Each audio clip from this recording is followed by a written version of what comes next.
Hello! ఇక్కడ నేను ఒక క్యాట్ పెయింటింగ్ చేస్తున్నాను. ఈ వీడియోలో మీకు వైట్ ఫర్ అనేది ఎలా చేస్తారనేది చూపిస్తాను.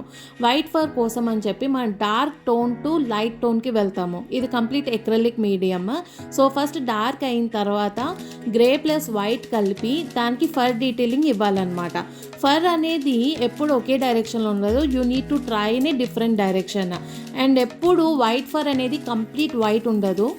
ఏం యానిమల్ అయినా వైట్ ఫర్డ్ ఉంటే దాని పక్కన ఉన్న సరౌండింగ్స్లో ఉన్న కలర్స్ అన్నీ అబ్జర్వ్ చేసుకుంటుంది. మీరు ఆ కలర్స్ క్యాచ్ చేసి చేయాలి. అబ్జర్వేషన్ ప్రకారం మీరు చేయాలి. And also layer by layer తీస్తూ ఉండాలి.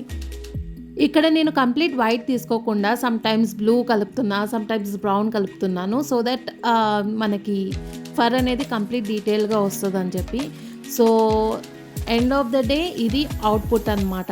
Thanks for watching. Subscribe for more.